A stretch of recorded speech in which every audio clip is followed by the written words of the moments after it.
नमस्कार दोस्तों। आइए हम बात करें काव्य खंड के ऊपर। चूंकि थोड़ी व्यस्तता के कारण समय नहीं मिल पा रहा है। बहरहाल मैं कोशिश करूंगा कि आपका पूरा पाठ्यक्रम जो है बहुत जल्दी जल्दी पूरा कर दूं। तो इसमें अब मैं पुनः आपको याद दिलाना चाहूंगा कि इसमें जो है हम केवल वही पढ़ेंगे जो आएगा। ठीक है ना। तो ये क्षितिज जो है पाठ्य पुस्तक कक्षा 9वीं में चलती है। ये भाग एक। इसमें आइए हम लोग क्या क्या आज देखेंगे अभी। तो इसमें हम लोग देखेंगे कि कबीर की साखियों के बारे में हम लोग जानेंगे। 1398 से 1518 यमराज की दिशा पाठ है। चंद्रकांत देवताले की कविता है। लल यज्ञ के बारे में 1320 से 1391 बच्चे काम पर जा रहे हैं, इसके बारे में हम लोग जानेंगे। इसके बाद रसखान के सवैया, इस पर हम बात करेंगे 1548 से 1628 पे। माखनलाल चतुर्वेदी भी बात करेंगे। ठीक है ना। अब देखिए पंत पे हम बात करेंगे। जो पंत की कविता ग्रामश्री है। तो अब इसके बाद ग्रामश्री पंत की कविता है। चंद्रगहना से लौटती बेर जो है केदारनाथ अग्रवाल की जो कविता है। अब इसमें जो है जिससे चना और सरसों की जो शादी कराते हैं, स्वयंवर की बात करते हैं। मेघ आय की बात करेंगे, जो सरस्वती दयाल सक्सेना की कविता है। ठीक है, 1927 से 1979। आइए जल्दी जल्दी हम बात करें काव्य खंड के ऊपर। अब काव्य खंड में सबसे पहले कबीर। कबीर पर हमको लग रहा है कि ज़्यादा समय देने की जरूरत नहीं है। कबीर से आप यह जान लीजिए कि कबीर पर वही आएगा जो आप पढ़े हैं। इतना जो लोग अब इस स्तर पे आप परीक्षा दे रहे हैं, तो कबीर के बारे में ज़्यादा जानना नहीं है। बस ये है कि बस मोटे मोटे शब्दों को आप जानते रहिए। जैसे उनका जन्म, मृत्यु, मान लीजिए ये हो गया। इसके बाद जो है अब काशी में उनका जन्म होता है, मगहर में इनकी का देहांत होता है। कबीर ने अब इसमें सत्संग, पर्यटन और अनुभव से इन्होंने ज्ञान प्राप्त किया। तो बार बार कह रहे हैं कि जो नहीं वाला पर्सन है ना, नहीं, जो नहीं वाली बात है, तो आपको याद रखना पड़ेगा। जिसे कि कबीर पूछ देगा कि निम्नलिखित में कबीर ने क्या नहीं किया, यानी कबीर की भक्ति में क्या नहीं शामिल है। तो आप निर्गुण भक्ति संत परंपरा को याद रखेंगे। अब कबीर पंथ में जो कबीर ग्रंथावली में इनका बीजक की प्रमाणिक जो ग्रंथ माना जाता है, इसको याद रखिएगा। कुछ रचनाएं इनकी गुरु ग्रंथ साहब में भी संकलित हैं। तो इतना आपको याद रखना है। चलिए अब आगे थोड़ा बात करते हैं। कबीर जो है उदार मना, ठीक है ना, उदार मना हो गए, उदार हो गए, निर्भय हो गए, सदगृहस्थ संत हो गए, राम और रहीम की एकता में विश्वास करते हैं, पाखंड भेदभाव और कर्मकांड का ये खंडन करते हैं। तो यहाँ से भी आपको नोट रखना है। बार ठीक है ना। पुनः हम आपको याद दिला रहे हैं कि 1 2 3 4 ऑप्शन आपको दे दिया गया, और चारों ऑप्शन में कौन सा नहीं है। तो इसके लिए आपको इस इन पॉइंट को इसी यही यही जो कि हमने जो एलडीसी का जो पेपर था ना, उसको हमने एनालिसिस किया, तो हमने ये पाया कि आपको इन चीज़ों को ध्यान देना है। अब देखिए काव्य में धार्मिक और सामाजिक भेदभाव से मुक्त मनुष्य की कल्पना की गई है। अब ईश्वर प्रेम है, ज्ञान है, वैराग्य है, गुरु भक्ति है, सत्संग और साधुओं की महिमा की बात करते हैं। आत्मबोध और ज्ञानबोध की, जगत बोध की अभिव्यक्ति उनके काव्य में हुई है। और भाषा सहज है। इसमें चूंकि उल्लेख नहीं है कि बस भाषा को जो है, मान लीजिए सदुकड़ी जो है, ठीक है ना, सदुकड़ी अपना शुक्ल जी, या फिर मान लीजिए पंचमेल की खिचड़ी इनकी भाषा को कहा गया। तो ऐसे शब्द ऐसी बात नहीं है। और आपको पता भी है ये अब ज़्यादा अब जो है उसी को पढ़िए। एनसीईआरटी के बाहर आपको जाने की जरूरत है ही नहीं। जनभाषा के निकट होने के कारण जो है ना, उनकी काव्य भाषा में दार्शनिक चिंतन को सरल ढंग से, यह आप याद रख सकते हैं। अब जैसे मान लीजिए कि अब यहाँ निर्गुण है, ठीक है ना, अद्वैत का प्रभाव है। अब शंकर वगैरह अद्वैत जो है ना, वहाँ पे अलग कठिन है। चलिए ये सब जरूरत नहीं है। बहरहाल अब इसमें जो साखियां हैं, ठीक है ना, उसमें देखिए आपको बहुत ज़्यादा विस्तार, बहुत छोटे छोटे हैं। और आपको कबीर को यहाँ देखिए, कबीर को जो है पीजीटी वाले भी तैयारी करेंगे अच्छे से। कबीर को कि कक्षा 11वीं में कबीर है, यहाँ है, और आपके यहाँ यहाँ भी है, और क्लास 8 में भी है। ठीक है ना, 8 की किताब में भी कबीर से है। तो आप जो है एक साथ तैयार कीजिए, उसमें झंझट नहीं है। देखिए अब यहाँ प्रेम का महत्व आपको मिलेगा, संतों का लक्षण मिलेगा, ज्ञान की गरिमा, बाहरी आडंबर, ये सब चीज़ें जो है, इतना है। बहुत ज़्यादा कबीर के बारे में आपको नहीं, उतना आप जान रहे हैं। अब पहला पद जो है, शब्द जो है बाहरी आडंबरों का विरोध करते हैं, भीतर ही ईश्वर की व्याप्ति का संकेत करते हैं। और दूसरा ना, संतो भाई आए ज्ञान की आंधी रे, तो यहाँ ज्ञान की आंधी वाले में याद रखिएगा रूपक अलंकार की बात है। ज्ञान का महत्व, ज्ञान की सहजता से मनुष्य अपने दुर्बलताओं से मुक्त होता है। चलिए और कुछ प्रश्नों की ओर देख लेते हैं इसमें, और क्या आ सकता है इसमें। तो हमको लग रहा है कि साखियों का जो है ना, साखियों को जो है इसको याद रखें कि दोहा छंद, साखियां जो है, चूंकि दोहा छंद साखियों से आपको कक्षा 8वीं वाली किताब में भी है साखियां, ठीक है ना। तो दोहा छंद में तो साखियां का अर्थ है आंखों देखी, आंखों देखी या साक्षात प्रत्यक्ष। संस्कृत साक्षी से प्राप्त है, इसमें भक्ति और ज्ञान की प्रमुखता है। हृदय की तुलना, इसको एक साखी में है, मानसरोवर की बात करते हैं ना, मानसरोवर झील से, तो वहाँ मानसरोवर झील हृदय हो गया, कैलाश पर स्थित है। अब कुछ प्रतीक, हम तो ये कह रहे हैं कि कबीर को पढ़ना हो तो कबीर के प्रतीकों को पढ़ लीजिए, ठीक है ना। जो भी प्रतीक हैं, प्रतीकों को आप जान जाएंगे, कबीर के प्रतीकों को, तो आप आराम से देखिए। हंस जो है जीवात्मा का प्रतीक है, हाथी की तुलना ज्ञान से करते हैं। पखापखी एक शब्द आया है ना, तो पक्ष और विपक्ष याद रखिएगा। किस मार्ग में चलने से संसारित, योग साधना की बात करते हैं। और जो सूर्य आया है, सूर्य वहां ज्ञान की संज्ञा मान ली दे देगा कि इस साखी में सूर्य का अर्थ किससे लिया गया है। चलिए, मनुष्य ईश्वर को मंदिर, मस्जिद और काबा, वो तो कबीर का में खो ढूंढता है। अब निरपक्ष में निष्पक्ष हो गया, इसको आपके सामने इसलिए हमने रखा है कि यहाँ आपको जानना जरूरी है कि संतो आई भाई आई ज्ञान की आंधी रे, भ्रम की टाटी सबे उड़ानी, माया रही न बांधी रे, हित्ती चित्ती की टूट दवे द्वे थूनी गिरानी, मोह बलिंडा टूटा, तृष्णा छानी परी, घर ऊपर कुबुद्धि का भांडा फूटा। इसको पढ़ लीजिएगा। जोग जुगत काया का निकस्या, हरि की गति जब जानी, आंधी पीछे जो ये जो प्रेम हरि जन भीना, कहे कबीर भान के प्रगट। तो इसमें देखिए आपको ये आंधी को याद रखना है, ठीक है ना। अब इस आंधी के पीछे जो है, अब इसमें जो है भीगना, जल आता है, इसके बाद भान प्रकट होते हैं, ठीक है ना। ये तो यहाँ आप प्रतीकों को जो हमने बताया उसको याद रखिएगा। रूपक याद रखना है उसमें। देखिए सबसे महत्वपूर्ण आपके लिए यह पाठ है, सबसे महत्वपूर्ण यह पाठ इस कारण है, यह पाठ इस कारण है, देखिए यह पाठ इस कारण है क्योंकि देखिए कबीर को आप पढ़े हैं, इनको आप जो ललित को नहीं जानते हैं, तो आप इसको याद रखिएगा। पूछ देगा, मान लीजिए कि कबीर दे दिया गया, ठीक है ना, कबीर दे दिया गया, ये मान लीजिए कि ललद्यद दे दी गई, रैदास दे दिए गए, और मान लीजिए कि अपने जो है रसखान दे दिए गए, इनका क्रम पूछ दे, तो आप क्रम के लिए इसको याद रखिए। चलिए इसमें जो एक तो सबसे जरूरी है कि कश्मीरी भाषा की लोकप्रिय संत थी। आप इसमें ना किसी और भाषा, हिंदी वगैरह का नाम मत लीजिएगा, ये आया भी है। सिमपुरा गांव पंपोर कश्मीर में इनका जन्म हुआ था, इसको आप याद रखिएगा। ये हमको लग रहा है फिर पूछा जा सकता है।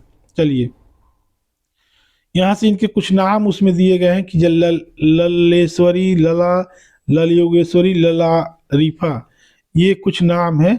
इन नामों को आप याद रखिएगा।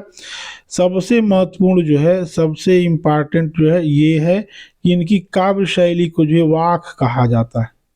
ये जो वाक शब्द है ना, वाक कविता का शीर्षक, तो वाक जो है इनकी काव्य शैली है, ठीक है ना, तो ये याद रखिएगा। अब इसमें देखिए, इसमें दे देगा कि इसमें जो है ललित की तुलना किससे की गई, जैसे हिंदी में कबीर का दोहा, मीरा का पद, तुलसी की चौपाई, रसखान, ये ऐसे ही इनका वाक प्रसिद्ध है। वाक में है क्या, देखिए इसको पढ़ लीजिएगा और हम बता देते हैं आपको कि वाक जे देखिए क्या है। इसमें जो है ना, जाति और धर्म की संकीर्णताओं से ऊपर उठकर भक्ति के ऐसे रास्ते पर चलने पर जोर दिया जिसका जुड़ाव जीवन से है। उन्होंने धार्मिक आडंबरों का विरोध किया और प्रेम को सबसे बड़ा मूल्य बताया, ठीक है ना। इसमें याद रखिएगा कि इन्होंने लोक जीवन के तत्वों से प्रेरित यह रचना है, लोक जीवन। अब भक्ति की चूंकि व्यापक जन चेतना थी, इसे अखिल भारतीय, यह एक उद्देश्य था वाक को देने का, अखिल भारतीय भक्ति के अखिल भारतीय स्वरूप को प्रमाणित करना। चलिए, अब इसमें पहले दूसरे तीसरे आप जल्दी जल्दी पढ़ लेते हैं। पहले वाक में जो है ना, इसमें इन्होंने ईश्वर प्राप्ति के लिए किए जाने वाले अपने प्रयासों की व्यर्थता की चर्चा, दूसरे में बाहरी आडंबरों का विरोध करते हुए इसमें कहती है कि अंतःकरण से संभावी होने पर ही मनुष्य की चेतना व्यापक हो सकती है, दूसरे शब्दों में माया जाल से कम लिप्त होना चाहिए। चलिए आगे बात करते हैं कि अगले में जो है आत्मालोचन की इसमें अभिव्यक्ति है पूरी, अनुभव करती कि भव सागर से पार जाने के लिए सदा सच्चा कर्म सहायक होता है, भेदभाव का विरोध करती हैं, ईश्वर की सर्वव्यापकता की बात करती हैं, और अंतिम में जो है आत्मज्ञान को ही सच्चा मानती हैं। अब देखिए इसमें सबसे जरूरी और महत्वपूर्ण ये है, यह आपको याद रखना है कि इसका अनुवाद जो है मीरा कांत ने किया है, तो ये आपका इम्पॉर्टेंट बन जाता है। अब इसमें जो देखिए जो प्रतीक है, इन प्रतीकों को तो आप गांठ बांध लीजिएगा कि ये प्रतीक, जिसे इसमें जिंदगी की तुलना जो है नाव से करती हैं, सांसों की तुलना कच्ची डोरी से करती हैं, रस्सी कच्चे धागे की खींच रही मैं नाव में अलंकार जो है रूपक है, ठीक है ना, दो बार जो है रूपक अलंकार अलंकार हो गया।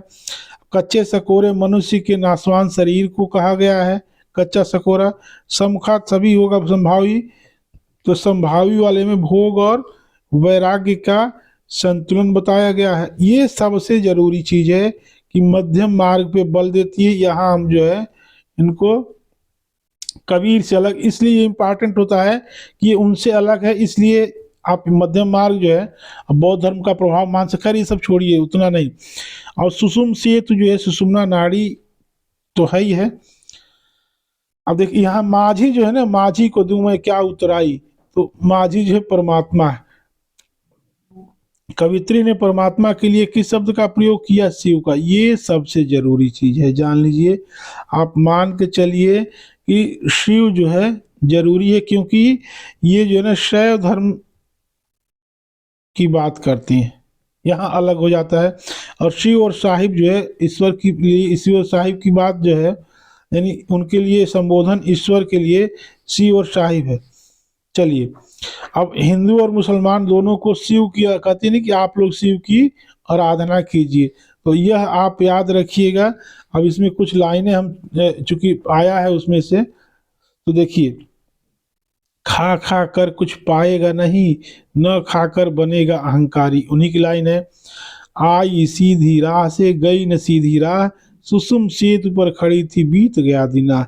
ऐसे ही जेब टटोली कौड़ी न पाई माँ, ये तो इसमें आपको यह याद रखना है कि हो सकता है कि जो है पूछ दे कि यह किसकी लाइन है, तो आप इसको याद रखिएगा। एक और है यहाँ, ज्ञानी है तो स्वयं को जान, यही है साहब की। अब इसे आप कंफ्यूज नहीं करना है, कहीं कबीर का मत लगा दीजिएगा, ठीक है ना, तो आप इसको याद रखिएगा। आइए 11वें पाठ की तरफ बात करें, रसखान पे। रसखान का सवैया 1548 1628 आदि रखेंगे। अब इसमें जो एनसीईआरटी में दिया गया उसमें मूल चीज हमने निकाला है। मूल नाम जो है इनका देखिए सैयद इब्राहिम है, दिल्ली के आसपास रहने वाले थे, कृष्ण भक्त थे।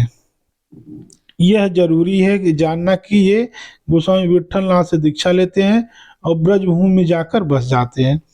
इनकी जो रचनाएं हैं सुजान रसखान और प्रेम वाटिका, इसके बाद रसखान रचनावली में जो है ना इनका संग्रह मिलता है, रसखान रचनावली।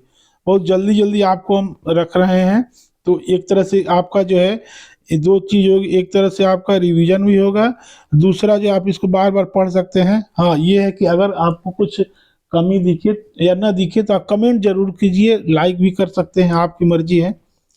कृष्ण भूमि के प्रति जो है उनका अनन्य अनुराग इसमें है। काव्य में कृष्ण की रूप माधुरी, ब्रज महिमा और राधा कृष्ण की प्रेम लीलाओं का मनोहर वर्णन मिलता है इसमें। चलिए आगे बात करते हैं। इसमें यहाँ भी वही याद रखिए, रसखान में भी दे देगा कि रसखान में, ठीक है ना, रसखान के सवैये में क्या शामिल नहीं है। अब इसमें प्रेम की तन्मयता है, भाव विफलता मिलेगी, आसक्ति मिलेगी, उल्लास के लिए जितने उतने ही भाषा की, ये तो भाषा तो याद रखिए चयन, ये आया भी है, देखिए शुक्ल जी वाला कथन ना, ब्रज भाषा का अत्यंत सरस और मनोरम प्रयोग मिलता है जिसमें जरा भी शब्द आडंबर नहीं, दिखावा यहाँ एकदम नहीं है। चलिए दो तीन सवैया हम यहाँ दो तीन लाइन ले लिए हैं कि या लकुटी अरु कामरिया पर राज त्योपुर को ताज डरो, आठ सिद्ध नौ निधि के सुखनंद की गाय चराय, ये हो गया। और ये तो खैर सभी से प्रसिद्ध है, मोर पोखा से ऊपर आखियों, ये याद रखिएगा, कई बार पूछा गया है। गुंज की माल घरे पने गोड़ी पीतम्बर ले लकुटी पर, ठीक है ना, इसको याद रखिएगा। रसखान जो है अगला जन्म मनुष्य का लेकर जिन्हें गोकुल गौ चाहते हैं कि जाकर वहीं हमारा जन्म हो तो वहीं हो। इसमें जो ब्रज का जंगल है, बाग तालाब में ये प्रेम है, इनके से प्रेम है। एक शब्द है कलघौत, इसमें इसका अर्थ है सोना। और या मुरली, अभी हम या मुरली मुरली देकर ध्यान धरी अधरान धरी, ये यहाँ जो है अधरान जो है ना, तो यहाँ जो है यमक अलंकार है, इसको याद रखिएगा।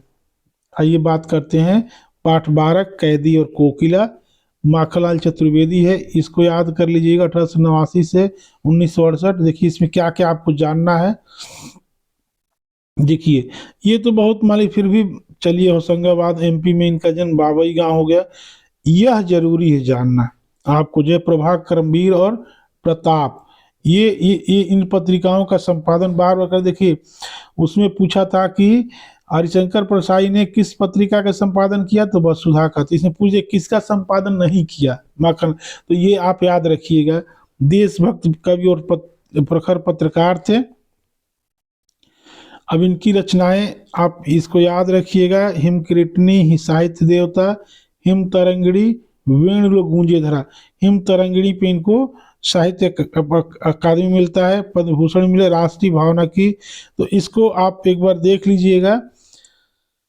चलिए आगे बात करते हैं। स्वतंत्रता की चेतना के साथ ही देश के लिए त्याग और बलिदान की भावना, चूंकि राष्ट्रीय भावना है तो आज़ादी और त्याग की बात इनके यहाँ मिलेगी, ठीक है ना।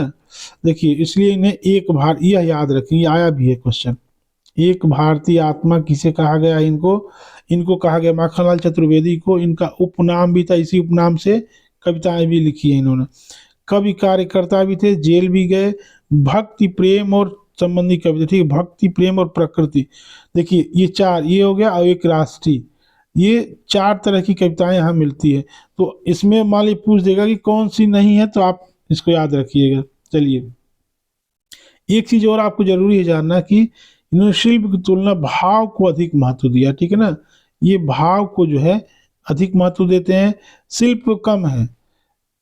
चलिए इस पैराग्राफ को पढ़ने से पूरी कविता आपको समझ में आ जाएगी।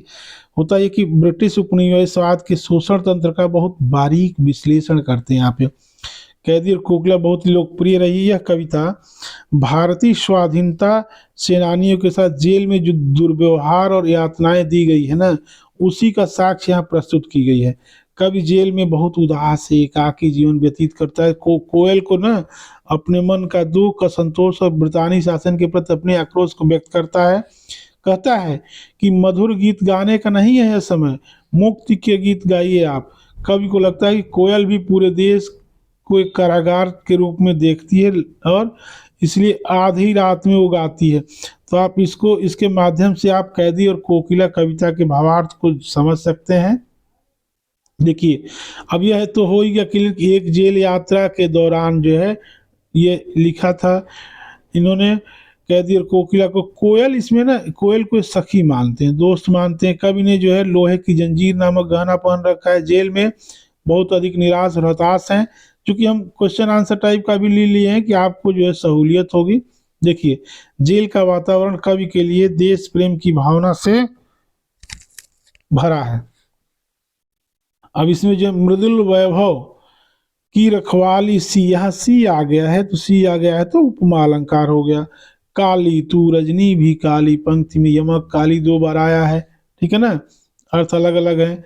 चलिए इसमें मोहन शब्द जो आया है, मोहन के लिए गांधी को याद रखिएगा। हूँ मोट खींचता लगा पेट पर जुआ खाली करता हूँ ब्रिटिश अगर, तो इस लाइन को भी आप याद रखिएगा। चलिए इसको हम आप चूंकि वैसे भी आप हल कर ले जाएंगे इसमें, है ना, कि काली तू रजनी भी काली, शासन की करनी भी काली, काली लहर कल्पना काली, मेरी काल कोठरी काली, टोपी काली, कमली काली, लो मेरी लो श्रृंखल। तो काली काली यहाँ आया हुआ है ना, तो काली काली जो है इस कारण जो है ये कैदी और कोकिला से है। अब तेरे गीत कहावे वाह, रोना भी है मुझे गुनाह, देख विषमता तेरी मेरी बजा रही थी स्मरण भरी। तो ये भी इसी पाठ का है। अब आइए बात करते हैं ग्रामश्री का। ग्रामश्री जो है पंत की कविता, बहुत प्रसिद्ध का बहुत अच्छी कविता है ग्रामश्री। 1907 से 1977 पंत जी पे हम बात कर लेते हैं। पंत जी जब कौसानी गांव अल्मोड़ा उत्तराखंड खंड, शिक्षा बनारस और इलाहाबाद में हुई थी। इससे बहुत जल्दी जल्दी बात करते हैं। देखिए, आज़ादी के आंदोलन के दौरान गांधी के आह्वान पर इन्होंने क्या किया, कॉलेज छोड़ दिया। छायावादी कविता बताने की जरूरत नहीं है कि प्रमुख स्तंभ में पंत जी रहे, 1677 तक जो है पूरा फैला हुआ है। हाँ, इसको याद रखिए कि छायावाद, प्रगतिवाद और अरविंद दत्त तीनों का जो है प्रभाव यहाँ मिलता है। तीनों से प्रभावित कविताएं इनके यहाँ मिलती हैं। इनके संग्रह यहाँ से प्रश्न जो है एलडीसी में भी आया है कि वीणा ग्रंथ गुंजन ग्राम्य पल्लव ज्ञान श्रवण किरण स्वर्णधूल कला और बूढ़ा चांद लोकायतन चिदम्बरा पे इन्हें ज्ञानपीठ मिला है। प्रमुख काव्य कृतियां हो गई। साहित्य अकादमी तो मिला ही था, ज्ञानपीठ की बात होगी। सोवियत लैंड नेहरू पुरस्कार भी मिला है। पूछ देगा कि इनमें से कौन सा पुरस्कार जो है पंत को नहीं मिला है, तो आप यहाँ रोक के पढ़ लीजिएगा। प्रकृति के सुकुमार कवि थे ही, मनुष्य के अंतरंग संबंधों की पहचान इनके यहाँ मिलती है। हाँ, एक नवीन अव्यंजना पद्धति और काव्य भाषा से यहाँ आपको समृद्धि मिलेगी। भावों की अभिव्यक्ति के लिए सटीक शब्दों के चयन कारण ये शब्द शिल्पी, यह शब्द शिल्पी कवि हो ना, शब्द शिल्पी कवि को कौन से हैं, तो आप इसको पंत याद रखिएगा। चलिए, ग्रामश्री कविता में पंत ने गांव की प्राकृतिक सुषमा और समृद्धि का मनोहारी वर्णन किया है। खेतों में दूर तक फैली लहलहाती फसलें, फूल फलों से लदी पेड़ों की डालियां और गंगा की सुंदर रेती कवि को रोमांचित करती हैं। उसी रोमांच की अभिव्यक्ति जो है इस कविता में आपको मिलेगा। कुछ अन्य महत्वपूर्ण तथ्य देख लीजिए। प्रकृति का मानवी का जो प्रकृति सुकुमार कवि थे ही, यह याद रखिए आप कि ग्रामश्री का अर्थ पूछ दे तो गांव की शोभा। बसंत ऋतु का उल्लेख यहाँ होता है। प्राकृतिक सौंदर्य का चित्रण है ही है। अब इसमें देखिए, इसमें अरहर मिलेगा, सनई के पौधों के लिए पूरे कलियों की तुलना कवि ने सोने की करधनी, सब पूछ देगा कवि ने जो है ग्रामश्री पाठ में सोने की करधनी की तुलना किससे की है, तो इससे याद रखिए। चलिए, अब इसमें देखिए हर शब्द आए हैं। देखिए, आपको कटहल मिलेगा, पलास, पीपल, बेर, सरसों, मटर। इसके बाद आपका आम, लीची, सनई, तीसी मैंने अलसी का पौधा, जामुन, आंवला, पालक, टमाटर, मिर्च सब मिलेगा। तो ऐसे शब्द आपको मिले ना, तो आप जान लीजिए कि वह जो है ग्रामश्री पाठ से लिया गया। ऐसे मान लीजिए पूछ दे तो ग्रामश्री। गंगा नदी का वर्णन भी है इसमें, ठीक है ना। चलिए, है ना, इसमें गांव को हरता जनमन, ऐसे ही तिनकों के हरे हरे तन, हिल हरित रुधिर रहा चिर। ये हम इसलिए लिखे हैं कि ऐसा प्रश्न जो है एलडीसी में आएगा, यहाँ भी आ सकता है कि यह कविता किस पाठ से है, कहाँ से। तो हमने जो है जो इम्पार्टेंट है, ठीक है ना, इम्पार्टेंट पंक्तियां हैं हर पाठ के, हम जो है उसमें लिए हैं। अब जैसे खेलों में खेतों फैली खेतों में दूर तलक मखमल की कोमल हरियाली लिपटे, जैसे रवि की किरणें चांद किसी उजली जाल। देखिए, अब रजत स्वर्ण अब रजत स्वर्ण मंजरियों से लद गई आम्र की तरुट की डाली, झर रहे ढाक पीपल के दल, हो उठी कोकिला मतवाली। ये याद कर लीजिएगा। ऐसे ही माह के कटहल मुकुलित जामुन, जंगल में झरबेरी झूली, फूले आड़ू नींबू दाड़िम आलू गोभी बैगन मूली। तो ये जो है याद रखिएगा कि पंत से है और ग्रामश्री, ठीक है ना ये। चलिए, अब आई बात करते हैं चंद्रगहना से लौटती बेर। ये केदारनाथ अग्रवाल चूंकि प्रगतिवादी थे 1911 से, ये याद रखिएगा। अब देखिए इसमें हमको क्या क्या मेन, अब कमासीन गांव बांधा, ये तो मान लीजिए फिर भी जान लीजिए। पेशे से वकील थे, ठीक है ना। यहाँ से प्रश्न आया है, आप इनकी कविताओं के संग्रह को याद करिएगा। नींद के बादल, युग की गंगा, फूल नहीं रंग बोलते, ये तो मान लीजिए याद ही कर लीजिए। आग का आईना, पंख और पतवार, हे मेरी तुम, यह पूछा गया है एलडीसी में। ये था उस ऑप्शन में। मार प्यार की थापें और कहे केदार खरी खरी। तो आप इसको पढ़ लीजिएगा और जान लीजिएगा, ये याद कर लीजिएगा। पूछेगा इनमें से कौन सी रचना जो है केदार की नहीं है, ठीक है ना। अब इसमें सोवियत लैंड पुरस्कार और साहित्य अकादमी 2 पुरस्कार इनको मिला था। अब ये तो सबको पता है कि जो है ये प्रगतिवादी धारा के कवि थे, ठीक है ना। प्रगतिवादी धारा के जो है अपने कवि थे। अब प्रगतिवादी धारा क्या है? जन सामान्य का संघर्ष और प्रकृति सौंदर्य उनकी कविता का, यानी जन सामान्य का संघर्ष और प्राकृतिक सौंदर्य दो। प्रकृति का जो है यथार्थ बात होगी ही यहाँ पे, शब्दों का सौंदर्य, ध्वनियों की धारा, ये सारी चीज, शब्दों का धारा और स्थापत्यता मिलेगा।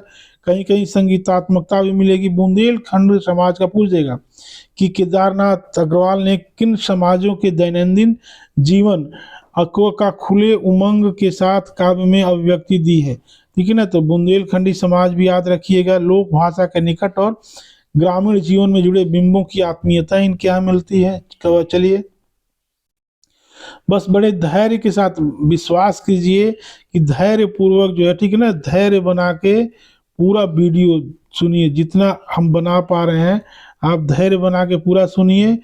यह अनुभव पे आधारित है, हम बता दे रहे हैं कि इससे ज़्यादा आपको इधर उधर भटकने की ज़रूरत नहीं है।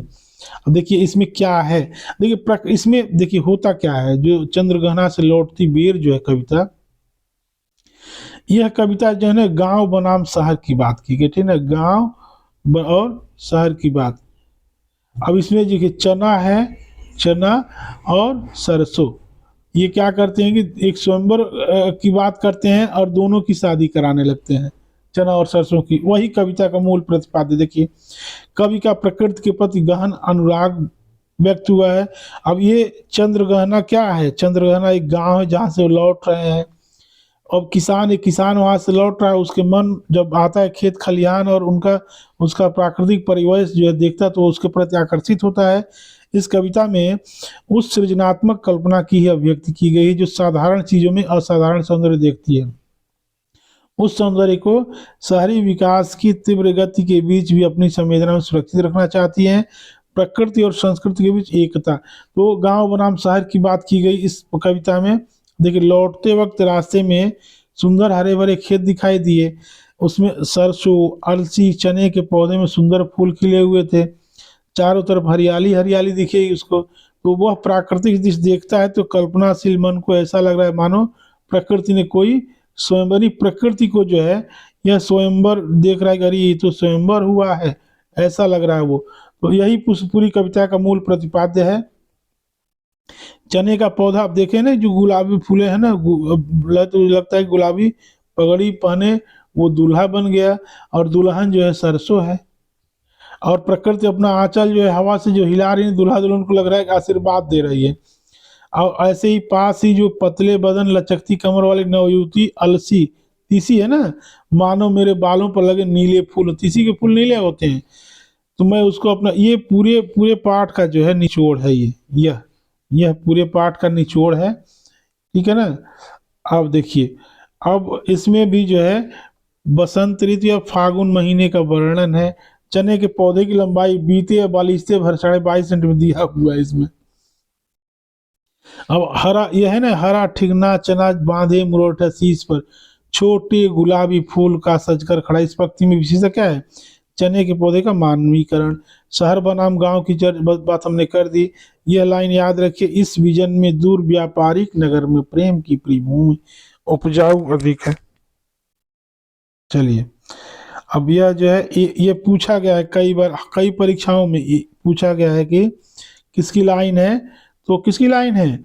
चंद्रगहना से लौटती बेर, चंद्रगहना से लौटती बेर, ये केदारनाथ अग्रवाल की कविता है।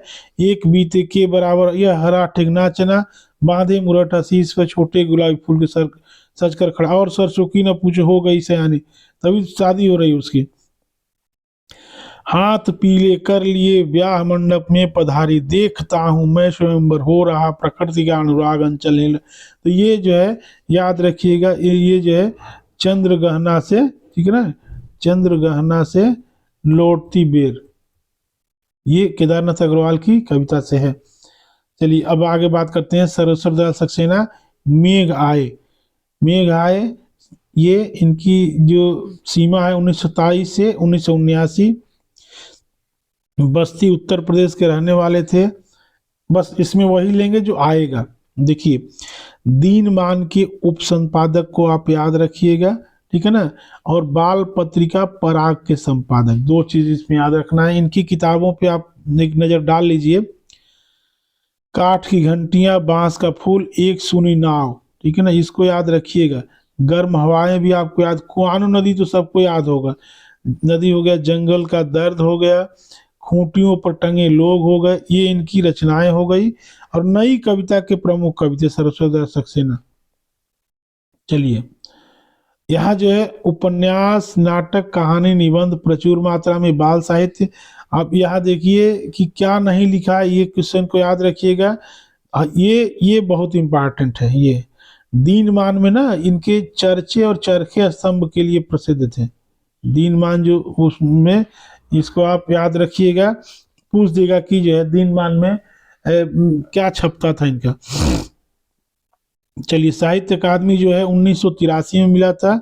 सर्वेश्वर काव्य में ग्रामीण संवेदना के साथ शहरी मध्यवर्गीय जीवनबोध विभक्त हुआ है। तो मध्य वर्ग तो यहाँ मिलेगा आपको, ठीक है ना, मध्य वर्ग मिलेगा। कहते नहीं, भूख से लड़ने कोई खड़ा हो जाता है, सुंदर दिखने लगता है, यह बोध उनके कथ्य में नहीं, भाषा में भी दिखाई देती है। भाषा सहज व लोक की महक लिए हुए है।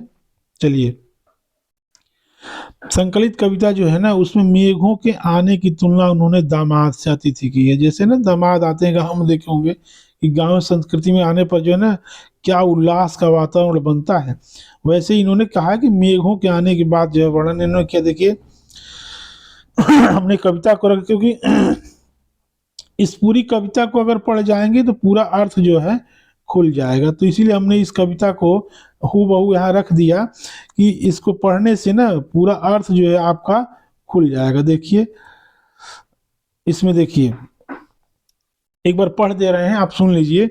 मेघ आए बड़े बन ठन के संवर के, आगे आगे नाचती गाती बयार चली, दरवाजे खिड़कियां खुलने लगी गली गली। आगे हम कुछ प्रश्न भी रखे हैं। पाहुन जो आए हो गांव में शहर के, मेघ आए बड़े बंठन के संवर के, पेड़ झुकने झांकने लगे गर्दन उचकाए, आंधी चली धूप लगी घाघरा उठाए, बाकी चितवन उठा नदी ठिठकी घूंघट सर के, मेघ आए बड़े बंठन के संवर के, बूढ़े पीपल ने आगे बढ़कर जुहार की, बरस बाद सुधिलेनी बोली अकुलाई लता ओट हो किवार की, हर्षाया ताल लाया पानी परात भर के, मेघ आए बड़े बंठन के संवर के। क्षितिज, जल्दी जल्दी पढ़ रहे हैं, आप सुन लीजिए। क्षितिज अटारी गहराई दामिनी दम की, क्षमा करो गांठ खुल गई अब भरम की, बांध टूटा झरझर मिलन की, असुरहर के मेघ आए। तो ये कविता एक बार आप पढ़ लीजिएगा। इसमें क्या क्या है, इसमें ग्रामीण परिवेश, सांस्कृतिक परिवेश का वर्णन है, वर्षा ऋतु का वर्णन है, यह याद रखिएगा। अब इसमें भी मानवीकरण अलंकार है, ठीक है ना, यहाँ भी मानवीकरण अलंकार आपको मिलेगा। तो आगे आगे नाचती गाती बयार में मानवीकरण अलंकार है।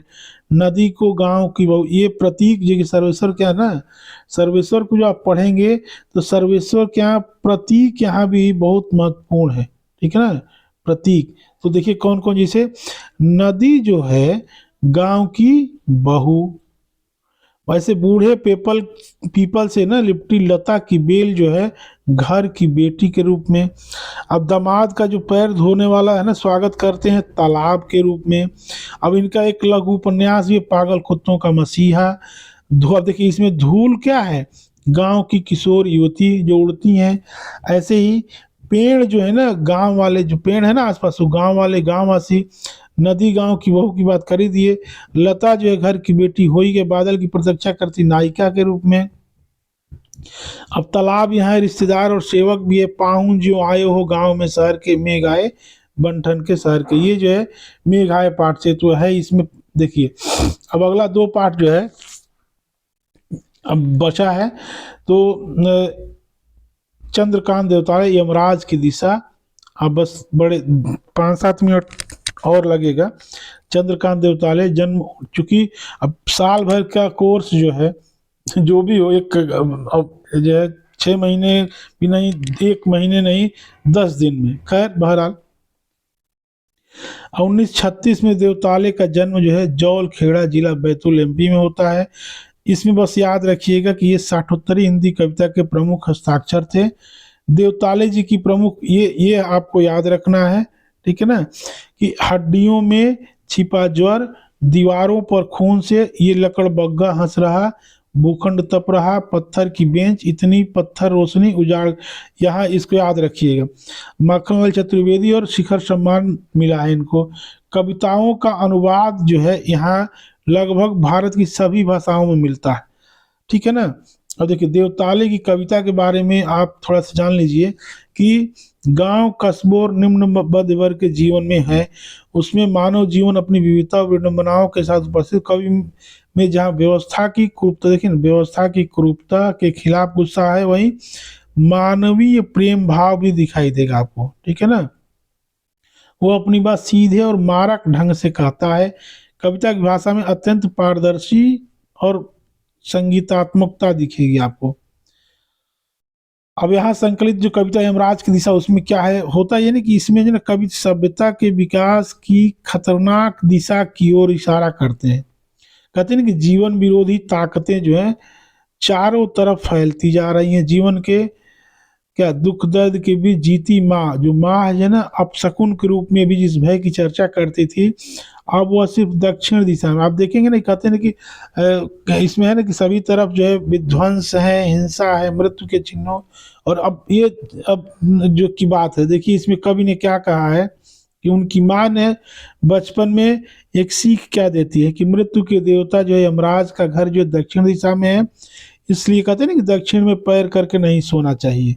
तो उनकी माँ कहती है, देखिए इसमें है, अब पढ़ देते हैं इसको। और देखिए कविता को पढ़ने से ना पूरी कविता कंफर्म और स्पष्ट हो जाएगी। देखिए हम पढ़ देते हैं, कुछ और एक आध प्रश्न रहेंगे। माँ की ईश्वर से मुलाकात, भी प्रश्न बनता है, माँ की किससे मुलाकात हुई? ईश्वर से। कहना मुश्किल है हुई या नहीं, पर वह जताती थी जैसे ईश्वर से उसकी बातचीत होती रहती है और उससे प्राप्त सलाहों के अनुसार जिंदगी जीने और दुख बर्दाश्त करने के रास्ते खोज लेती है। माँ ने एक बार मुझसे कहा था, दक्षिण की तरफ पैर करके मत सोना, वह मृत्यु की दिशा है और यमराज को क्रुद्ध करना बुद्धिमानी की बात नहीं। तब मैं छोटा था और मैंने यमराज के घर का पता पूछा था। उसने बताया था, तुम जहां भी हो वहां से हमेशा दक्षिण में। माँ को की समझाइश के बाद दक्षिण दिशा में पैर करके मैं कभी नहीं सोया। इससे इतना फायदा जरूर हुआ, दक्षिण दिशा पहचानने में मुझे कभी मुश्किल का सामना नहीं करना पड़ा। मैं दक्षिण में दूर दूर तक गया और मुझे हमेशा माँ याद आई। दक्षिण को लांघ लेना संभव नहीं था, होता छोर तक पहुंच पाना तो इमराज का घर देख लेता, पर आज जिधर भी पैर करके सोवो वहीं दक्षिण दिशा हो जाती। सभी दिशाओं में यमराज की आलीशान महल है और वे सभी में एक साथ अपनी दहकती आंखों सहित विराजते हैं। माँ अब नहीं है, यमराज की दिशा भी अब नहीं रही जो मैं जानती थी, ठीक है ना। अब देखिए यह पूरी कविता हो गई, तो इसको पढ़ना है, आप याद रखिएगा इसको। हमको लग रहा है कि इसका अर्थ आपको पता चल ही गया होगा, चलिए नहीं तो फिर से एक बार सुन लीजिएगा।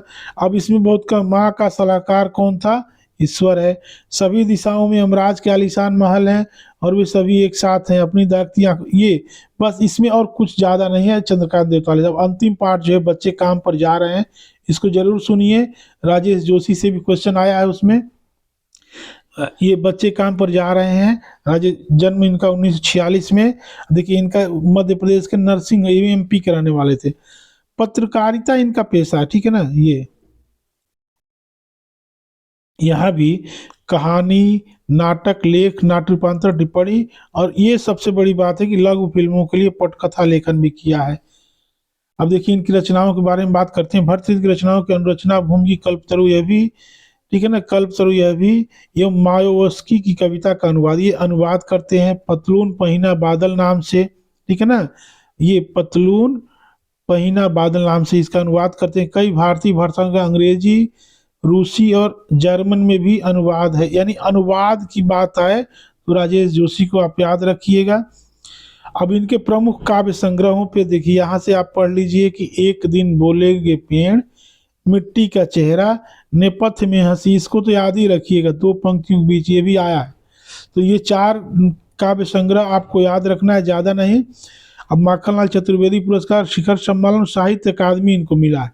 देखिए इनकी कविताओं पे बात करते लेते हैं। इनकी कविताएं जो है गहरे सामाजिक अभिप्राय वाली होती हैं, जीवन में संकट में गहरी आस्था को उभारती हैं। उनकी कविताओं में स्थानीय बोली बानी, मिजाज और मौसम सभी कुछ व्याप्त है। उनके काव्य लोक में आत्मीयता और लयात्मकता है तथा मनुष्यता को बचाए रखने का एक निरंतर संघर्ष भी। दुनिया में के नष्ट होने का खतरा जितना प्रबल दिखाई देता है, उतना ही ये देखिए जीवन की संभावनाओं की खोज के लिए बेचैनी दिखाई देती है, ठीक है ना। ये अब देखिए आगे, बच्चे काम पर जा रहे होंगे तो इस कविता में क्या है, बच्चों के बचपन छीन लिए जाने की पीड़ा व्यक्त, बस यही है। कभी नहीं। अब यहाँ मान लीजिए कि बाल शोषण की बात कर सकते हैं, सामाजिक आर्थिक विडंबना की ओर इशारा करती है। जैसे कुछ बच्चे खेल, शिक्षा और जीवन की उमंग से वंचित है। अब ये इस कविता को हमने क्या किया है ना कि इस कविता को भी पूरी तरह से आप पढ़ लेंगे, ठीक है ना। पढ़ने के बाद इसमें और ज़्यादा कुछ है नहीं क्योंकि समय कम है। चलिए अब इस बार सुन लीजिए कि कोहरे से ढकी सड़क पर बच्चे काम पर जा रहे हैं। सुबह सुबह बच्चे काम पर जा रहे हैं, हमारे समय की सबसे भयानक पंक्ति है ये। तो इस पंक्ति को आप याद रखेंगे। देखिए भयानक इसे विवरण की तरह लिखा जाना चाहिए सवाल की तरह। ये यह भी प्रश्न बनता है कि वो कहते हैं कि इसको सवाल की तरह लिखे जाने की बात। काम पर क्यों जा रहे हैं बच्चे? क्या अंतरिक्ष में गिर गई है सारी गेंदें? क्या दीमकों ने खा लिया है सारी रंग बिरंगी किताबों को? क्या काले पहाड़ के नीचे दब गए सारे खिलौने? क्या किसी भूकंप में ढह गई हैं सारे मदरसों की इमारतें? क्या सारे मैदान, सारे बगीचे और घरों के आंगन खत्म हो गए एकाएक? तो फिर बचा ही क्या है इस दुनिया में? कितना भयानक होता अगर ऐसा होता। भयानक है लेकिन इससे भी ज्यादा यह की सारी चीजें हस्ब मामूल। पर दुनिया की हजारों सड़कों से गुजरते हुए बच्चे, बहुत छोटे छोटे बच्चे काम पर जा रहे हैं। तो ये पूरी कविता है, बहुत छोटी सी कविता है, इसको एक दो बार पढ़ लीजिएगा, हो सकता है इससे कुछ मिल जाए आपको। देखिए मिलेगा ही। बच्चों की खेलने वाली चीजें, गेंदें कहाँ गई? अंतरिक्ष में। जो क्वेश्चन आंसर बन सकता है। बच्चों के सारे खिलौने कहाँ दब गए? काले पहाड़ के नीचे। हस्ब मामूल जो शब्द आया है ना, इसका अर्थ सब कुछ पहले जैसा या यथावत। यानी बच्चों को काम पर जाने की भयानक बात को विवरण की तरह नहीं, सवाल की जहाँ हम रोके थे। अब कुल मिलाकर जो है आपके सामने जो है हमने, अब देखिए हमने एक रणनीति आपको बनानी है। अब देखिए क्षितिज भाग एक हो गया, कक्षा 9th का हो गया। इसके बाद कक्षा 8वीं का भी वीडियो हमने बनाया है, 2 हो गया। अब जो है आपको जो है 10th का है, और इसके बाद 6 के लिए है, 10th हो गया, 6 हो गया और 7th हो गया। ये करने के बाद हम जो है आपको बस हम बात करेंगे, बस मेरा वीडियो आप देखिए और आप विश्वास कीजिए, हम कुछ और क्वेश्चन आंसर आपके सामने रखेंगे, जो आएगा हम वही रखेंगे। कुछ सीरीज जो है, 2-4 सीरीज जो है आपके सामने हम प्रस्तुत करेंगे। तो हमें हमारे चैनल से बस जुड़िए, सब्सक्राइब कीजिए और जो है कमेंट जरूर कीजिए, ठीक है ना। कमेंट जरूर कीजिए कि आपको कैसा लगा, कहाँ सुधार चाहिए, क्या चाहिए। ठीक है ना। जैसे अजीत जी ने कहा कि सर जल्दी जल्दी वीडियो बनाइए, तो मैं कोशिश करूंगा, थोड़ी व्यस्तता है, अब क्या करें, इसी में नौकरी है और हर चीज़ हर काम देखना है। बहरहाल हमें उम्मीद है कि आपका आपकी परीक्षा और आपकी सीट जो है बहुत ही बेहतरीन तरीके से आपके पास आएगी और बहुत अच्छा मौका है। इससे अच्छा मौका आपको जीवन में कभी नहीं मिलेगा। आप तैयारी करते रहिए, हम पुनः हाजिर होंगे। बहुत बहुत धन्यवाद।